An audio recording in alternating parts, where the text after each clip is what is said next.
Hi, my name is Johnny Kurkula-Surya. I'm Nicholas Sabo. I'm Uthman Purdue. My name is Jared Michelia. And this is CRISPR, Future or Folly.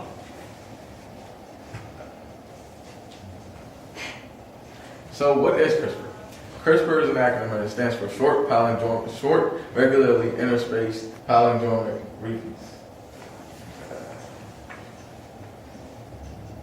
Now, the question that we decided to ask for our presentation is, should humanity pursue CRISPR? What is CRISPR is the first thing we're going to address in this talk. We're going to tell you exactly how it works and what it really does. From there, we're going to go through several lenses: the scientific, ethical, economic, and political lenses, to be specific. Okay, so there's two main parts of CRISPR that helps it work. First, there's the Cas9 enzyme. This acts like the molecular scissors that cuts out and replaces DNA. Also, there's guide RNA. Now, this RNA comes in 20 base pairs and surrounded by a longer RNA scaffold. Now, what happens is the RNA scaffold will link onto a piece of DNA, and then the guide RNA will help tell the Cas9 where to cut. Then from there, the Cas9 will cut at the exact place, put in the donor DNA, and then this is how the DNA is changed, and then it can be used in things like human cells, zebrafish, or bacterial cells. CRISPR is very accurate. It acts like a DNA surgeon. It cuts the piece that we need to be cut off, and it inserts the piece that the scientists want to look at. Yeah, and it does this with very few errors if it's done correctly. Now, there is a large ethical debate about CRISPR. As you can see here, these two dogs, which are in the background, look pretty different. The first dog looks kind of malnourished, it's very skinny, and then the second dog is a lot more muscular.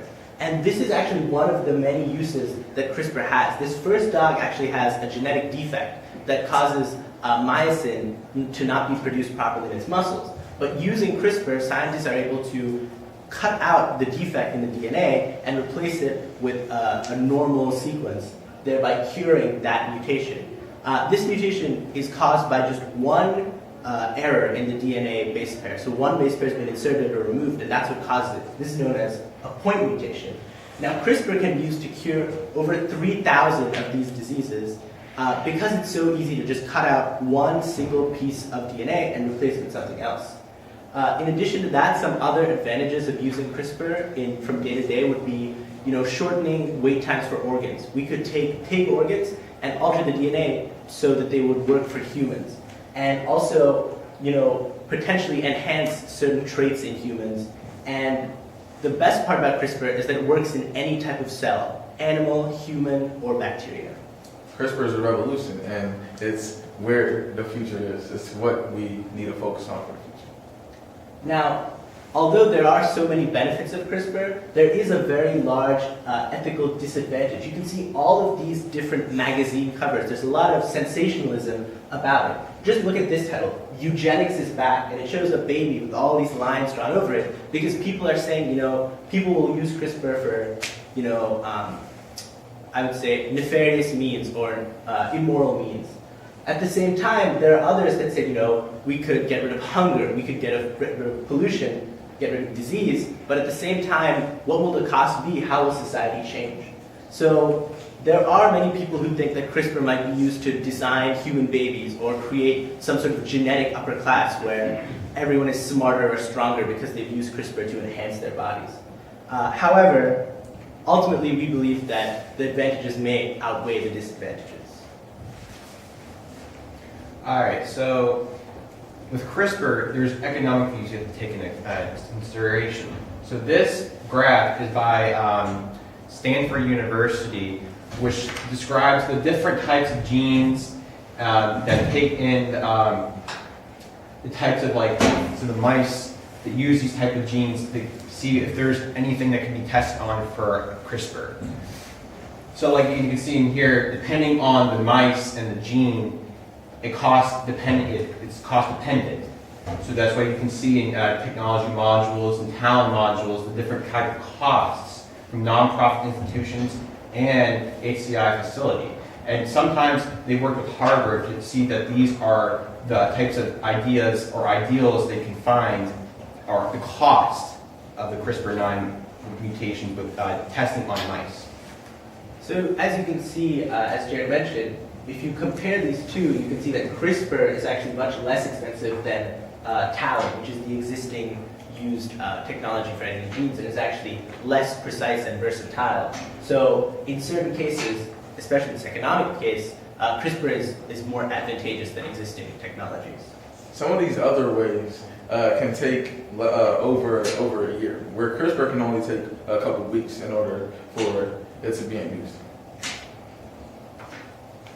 All right, so the political side of CRISPR-Cas is that the debate started in the UK in 2006 at King's College University of Newcastle, which applied to the HFEA, Human Fertilization Embryology Authority. Now, the controversy of using embryos, the donated ones, will be used for research purposes only. So they won't test with a human because there's a lot of ethical problems and disputes during certain countries that say that donating actually testing on a human is very bad.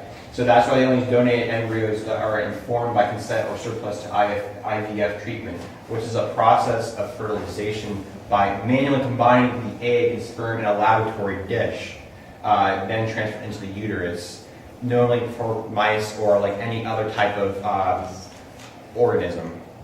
This was when we first discovered CRISPR. So recently, in January of this year, 2017, a scientist in Pennsylvania University, they found a way to cure a mice by using CRISPR.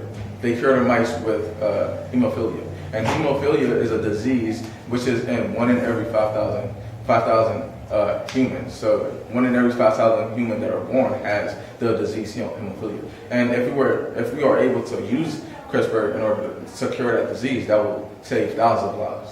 Yeah, and you can really see that despite what Uthan was talking about, this sort of amazing potential that CRISPR has, politically, there's a huge push to stop CRISPR research for the reason that Jared mentioned.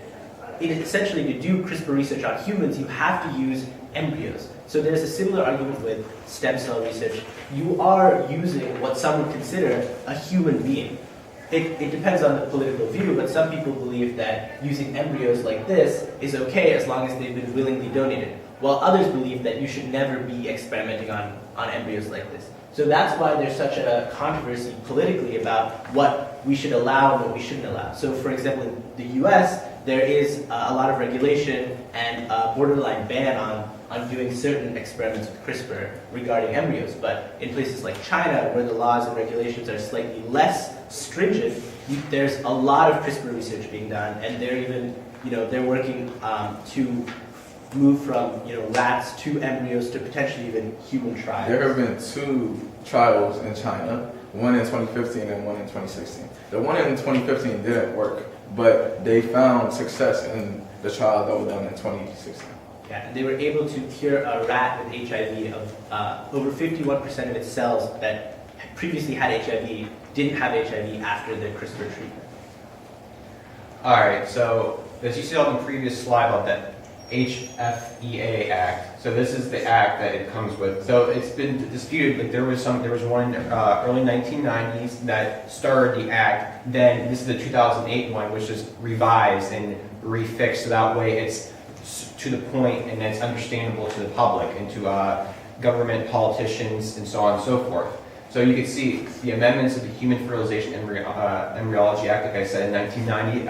They also talk about parenthood. So like if you were going to use an embryo, like a modified embryo as a child, they would have to have under certain consent. And MISC in general is where some of the various miscellaneous stuff. So our conclusion as a group was that CRISPR's advantages definitely outweigh its disadvantages or the ethical problems it may cause, just because of the sheer potential that the technology has to really change how people deal with the disease and even just general disabilities in day-to-day life. The political and economic disadvantages are pretty stringent, but they should be improved soon with more knowledge. It's the future. These are our sources. Thank you, and are there any questions? Yay. Nice job, guys. Oh, like 3 seconds. No, Stand 3 seconds. Right on the button. Really Guys, great. We're still being recorded. Okay.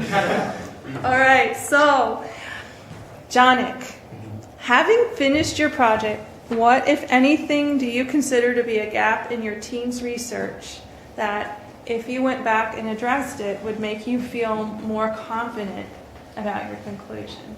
So, a pretty interesting thing that we found when we were really sharing out all the things we had looked at, Uthman and Nick in particular were both kind of researching the scientific side of CRISPR, and they told me that there's actually a human trial that's kind of in the works. The approval has been received for this human trial for CRISPR in the United States, which is interesting because, as Jared mentioned, the laws in the U.S. are pretty stringent, and that sort of research to a minimum. But the person who discovered CRISPR and really popularized it, her name is Dr. Doudna. She's actually trying to push forward for this human trial experiment using CRISPR. And I really wish that we could see the results or kind of where that experiment is. But unfortunately, it's kind of, because there's so much red tape and it's sensationalized, there's not a lot of information beyond what's officially released in government documents and NIH, grant documents. So we don't really know what's going on with that particular avenue of CRISPR research, but it would really support our conclusion if we were able to say, you know what, they did CRISPR in a human, the human trial went great, or there was no problem with the human trial. Even that lack of a negative for us would really strengthen our argument. Okay. Jared, what was the strongest counter argument to your group's conclusion? Well, as you could see with the ethical part of the presentation, you can see that editing a baby is one of the prime examples. Like in Nicholas's paper, it showed the certain aspects of using CRISPR to genetically modify a baby. So some people might say that's bad, and some people might say that's great because that way we can get rid of diseases, eliminate some of the possible defects that has, birth defects.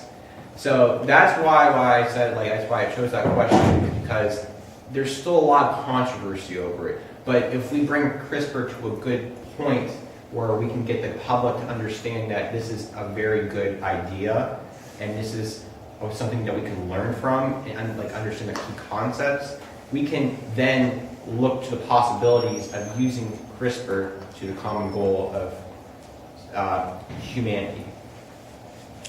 Okay. Uthman, can you give one specific way that your thinking has changed as a result of learning from, say, Nicholas's findings? There have been many ways that my thinking has changed.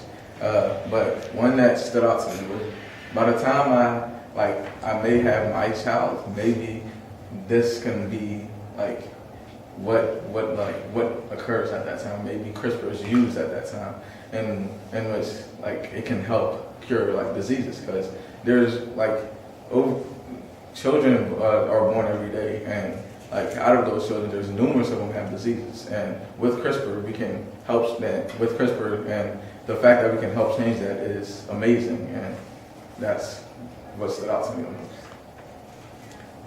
And Nick, can you describe how the content of your presentation sort of changed during your group discussion? Yeah, so as we were creating our group discussion, our first practice presentation, we had a lot of very complex and scientific wording and a very small pictures that were kind of shoved into the corner. But as we were talking, Jared, Uthman, Jonik, and I, we decided to, instead of having all this complex wording, we would take all of it out, make the picture a lot bigger, put it inside the middle of the slide, and that way we could explain it. That way we could explain it with our own knowledge and not have to look at the side. Also, before we had black letters on a white background, but we decided that white letters on a black background was more pleasing to the eye, which was one of Jonik's contributions. And I thought that turned out very well in our presentation.